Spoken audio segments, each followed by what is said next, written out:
केंद्रीय गृह मंत्री अमित शाह के दौरे को ऐतिहासिक बनाने में राजस्थान बीजेपी एड़ी चोटी का जोर लगा रही है।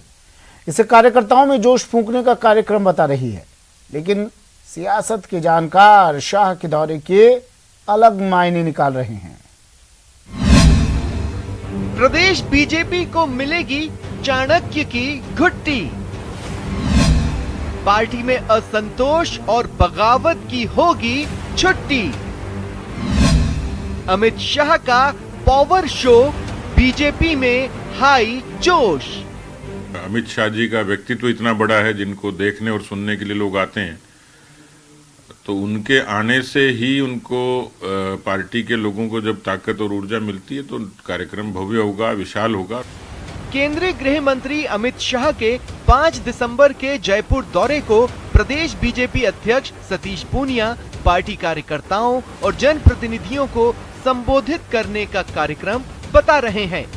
पूनिया जोर देकर कहते हैं कि अमित शाह बड़े कद के नेता हैं और उन्हें सुनना कार्यकर्ताओं के लिए हमेशा ही हौसला बढ़ाने वाला होता है, लेकिन बात उतनी सतही और इकहरी नहीं जितनी सुनाई दे रही है। सियासत के जानकार इसे प्रदेश के असंतुष्ट धड़े को करारा जवाब देने की रणनीति के तौर पर देख रहे हैं और इसकी ठोस वजह भी है। दरअसल वसुंधरा राजे ने देव दर्शन यात्रा के जरिए पार्टी आला कमान को सीधी चुनौती दे डाली है। खास बात ये कि वसुंधरा सरकार के अधिकांश मंत्री भी यात्रा में राजे के साथ दिखाई दिए। ऐसे में मोदी, शाह और जेपी नड्डा का आशीर्वाद प्राप्त धड़ा अब शाह के दौरे के जरिए पलटवार की तैयारी में है, लेकिन पार्टी से जुड़े नेता ऐसी बात को सिरे से खारिज कर रहे हैं। तो पार्टी पूरे तरीके से उत्साहित है, गौरवान्वित है, आनंदित है और इसकी विधिवत तैयारियां बहुत नीचे के स्तर तक कार्यकर्ताओं ने शुरू कर दी हैं। सभी मोर्चे पूरी ताकत और ऊर्जा के साथ आएंगे और निश्चित रूप से उनका हवाई अड्डे पर एक अच्छा स्वागत होगा। कार्यकर्ता तैयारी में कार्यकर्ताओं में उत्साह है, जोश है और निश्चित रूप से भव्य स्वागत करने का संगठनात्मक बैठकें चल रही हैं। अगले महीने प्रदेश के 4 जिलों में पंचायत चुनाव होने हैं। उससे पहले शाह का जयपुर दौरा गुटों में बटे पार्टी कार्यकर्ताओं को एकजुटता का संदेश देगा, लेकिन ये उतना आसान नहीं होगा। इससे पहले बीजेपी की प्रदेश कार्य समिति और शाह के रोड शो पर निगाहें होंगी।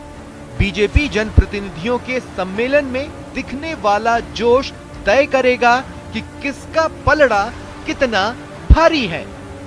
न्यूज़ 18 राजस्थान के लिए जयपुर से बाबूलाल धायल की रिपोर्ट।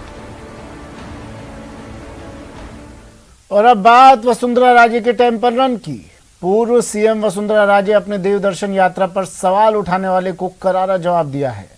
राजे के इस जवाब से बीजेपी सख्ते में है।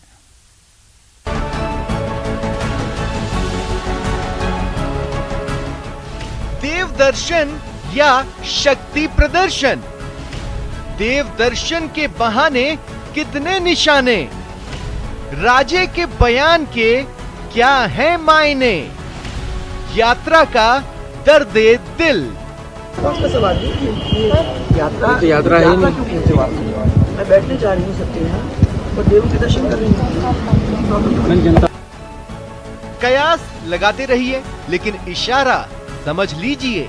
वसुंधरा राजे एक बार फिर मैदान में ताल ठोक रही है।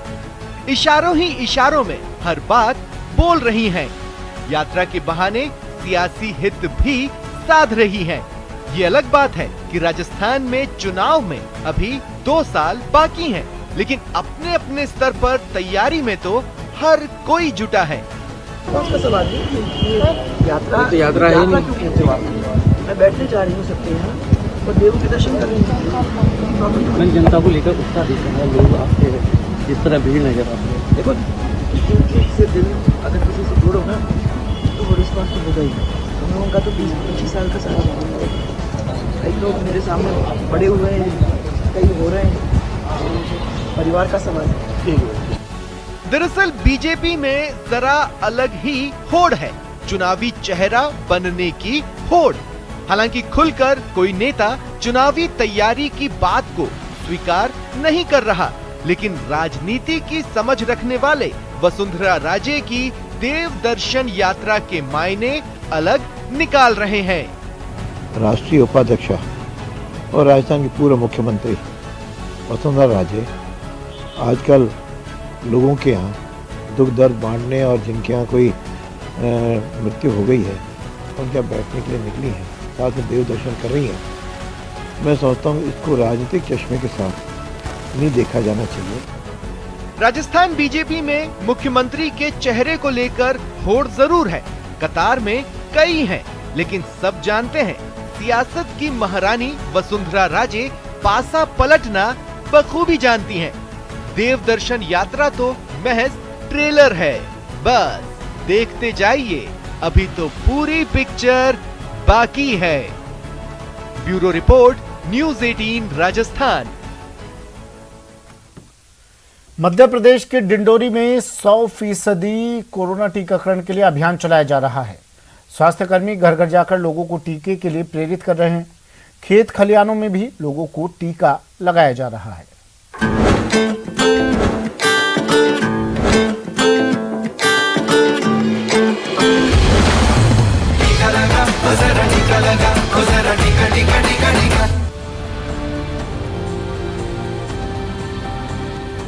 खेतों में फसल काट रही ये महिलाएं किसान नहीं बल्कि आंगनबाड़ी और आशा कार्यकर्ता हैं। दरअसल आंगनबाड़ी और आशा कार्यकर्ता स्वास्थ्य कर्मियों की टीम के साथ कोरोना का टीका लगाने डिंडोरी के अंगई गांव पहुंची थीं। लेकिन वहां खेतों में काम कर रहे गांव वालों ने फसल कटाई का हवाला देकर टीका लेने से मना कर दिया। काफी समझाने के बाद भी जब गांव वाले नहीं माने तो आंगनबाड़ी और आशा कार्यकर्ता भी फसल काटने खेतों में उतर गईं। जिसके बाद गांव वाले टीका के लिए तैयार हो गए और सभी ने खेतों में ही कोरोना टीका का दूसरा डोज लगवाया। कुछ ग्रामीण जो है अपने खेतों में कृषि कार्य कर रहे थे। चूँकि मोबिलाइजेशन के लिए आशा कार्यकर्ताओं एएनएम द्वारा उनको बुलाया गया, परंतु कृषि कार्य में व्यस्त होने की वजह से वो आ नहीं सके, तो टीम खेतों में जाकर के खुद उनके कृषि कार्य को करते हुए उनका टीकाकरण की। मध्य प्रदेश के डिंडोरी में 100% टीकाकरण का लक्ष्य हासिल करने के लिए अभियान चलाया जा रहा है। स्वास्थ्य कर्मी घर घर जाकर लोगों को प्रेरित करने के साथ उन्हें टीका भी लगा रहे हैं। लोगों को प्रोत्साहित करने, उनको मोबिलाइज कराने के लिए टीकाकरण अभियान चल रहा है। और चूँकि ग्रामीण क्षेत्र है, लोग अपने कृषि कार्य में लगे हुए हैं, ऐसी स्थिति में हमारी टीम सर के निर्देशन में, डीएमओ के निर्देशन में जो है उनके घर पहुंच करके सेवाएं दे रहे हैं। वो जहां मिल रहे हैं हम उन्हें सेवाएं वो कर रहे हैं। अभियान के दौरान स्वास्थ्य कर्मियों को लोगों को समझाने में कभी-कभी काफी मुश्किलों का भी सामना करना पड़ता है। हालांकि स्वास्थ्य कर्मी अपनी कोशिशों से लोगों को समझाने में कामयाबी हासिल कर लेते हैं। डिंडोरी से आई ये तस्वीरें भी इसी का एक सफल उदाहरण हैं। लोगों को टीके के लिए प्रेरित करने के लिए अब आंगनबाड़ी और आशा कार्यकर्ताओं की हर कोई तारीफ कर रहा है। Bureau report, news 18 network.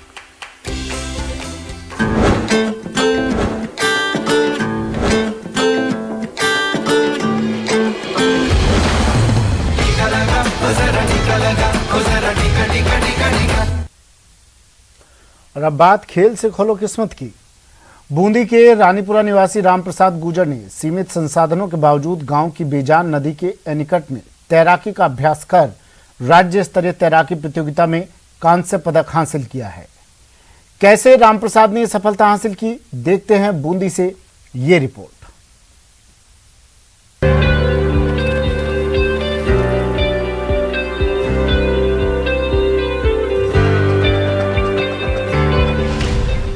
आज का एकलव्य कोच के बिना अभ्यास, नदी के एनीकट में तैराकी, जीता कांस्य पदक। जैसे एकलव्य द्रोणाचार्य को गुरु मानकर अभ्यास कर धनुर्धर बने, वैसा ही कुछ बूंदी के रानीपुरा निवासी रामप्रसाद ने किया है। रामप्रसाद गुर्जर ने बगैर किसी संसाधन के अंतर्राष्ट्रीय तैराक सुंदर सिंह गुर्जर को अपना गुरु मानकर उनके वीडियो को देखकर गांव की बेजान नदी के एनीकट में अभ्यास किया और राज्य स्तरीय तैराकी प्रतियोगिता में कांस्य पदक हासिल किया। रामप्रसाद गुर्जर राष्ट्रीय एवं अंतर्राष्ट्रीय स्तर की प्रतियोगिताओं में शामिल होकर देश प्रदेश का नाम रोशन करना चाहते हैं। मुझे सुविधा पूरी अच्छी तरह नहीं मिल पा रही है। मैं यहाँ पे नदी पे तैयारी करता हूँ, किट विट वगैरह कैप वैप कुछ ही नहीं है, बस मैं ओनली मेरे दम पे ही यहाँ पे प्रैक्टिस करता हूँ। कुछ ही नहीं मेरे पास में, पूरी सुविधा गरीब फैमिली से हूँ मैं। और मेरी इच्छा है कि मैं पहले तो इच्छा थी कि आर्मी में जाऊँ, बट कोई ये नहीं मिली मुझे सुविधा, तो मैंने इस अकेला गेम पे भाग लेके मैंने सोचा कि आगे अपन देश के लिए कुछ कर सके, इसलिए मैंने इस गेम को पकड़ा है। रामप्रसाद के परिजन अपने बेटे की कामयाबी पर गौरवान्वित हैं। कमजोर आर्थिक स्थिति के कारण रामप्रसाद के घरवाले आधुनिक सुविधाएं दिलाने में असमर्थ हैं। रामप्रसाद के घरवाले और गुरु राज्य सरकार से रामप्रसाद की मदद करने की मांग कर रहे हैं। 1 लाख रुपए मांगे, वो मेरे पास है नहीं। यदि मदद कर दे कुछ मंत्री जी तो इसको हम आगे बढ़ा सकते हैं, वरना हमारी हिम्मत नहीं है। गरीब स्थिति છે, જમીન કોને વીગો જમી છે, મજૂરી कर खा रहा છે। सरकार से सहायता मिल जाओ। हाँ, सरकार से सहायता मिल जाओ तो भगवान गणी अच्छी। परिवार से निकलने वाला बालक जो इस विद्यालय का विद्यार्थी रहा है, उसने गांव के तालाब में ही बिना किसी संसाधन के और अपना अभ्यास किया। न इसको कोई गाइडेंस मिली, न इसके पास किसी प्रकार के जो किट होते हैं तैरने के, वो सारे हैं। उसके बावजूद भी इतना अच्छा जिसने परफॉर्मेंस किया है, अगर उसको सुविधाएं उपलब्ध होती हैं तो गांव में से ऐसे हम अंतर्राष्ट्रीय राष्ट्रीय स्तर के बहुत सारे खिलाड़ी तैयार कर सकते हैं। खेल राज्य मंत्री अशोक चांदना रामप्रसाद को संसाधन उपलब्ध करवाने और उज्जवल भविष्य की कामना कर रहे हैं। कामनाएं बधाई है। आगे उनकी ट्रेनिंग के लिए मैं अच्छी व्यवस्थाएं करूंगा और मैंने उनको कहा है वो आके मेरे से मिले, उनको एकेडमी में कराकर उनको जयपुर में अच्छी ट्रेनिंग टेक्निक और बाकी जो इंस्ट्रूमेंट चाहिए होते हैं इम्प्रूवमेंट के लिए, क्योंकि स्टेट लेवल कोई आखिरी लेवल नहीं है। इसके बाद में नेशनल लेवल है, ओपन कैटेगरी है, इंटरनेशनल है, ओलंपिक्स है, कॉमनवेल्थ है, एशियाड्स है, बहुत आगे बड़ी दुनिया है। रामप्रसाद गुर्जर को तैराकी के लिए अगर आधुनिक सुविधाएं मिली तो वो दिन दूर नहीं जब देश को तैराकी में बेहतरीन खिलाड़ी मिलेगा और देश के लिए पदक हासिल होगा। बूंदी से न्यूज़ 18 राजस्थान के लिए चैन सिंह की रिपोर्ट। फिलहाल इतना ही, दीजिए इजाजत, नमस्कार।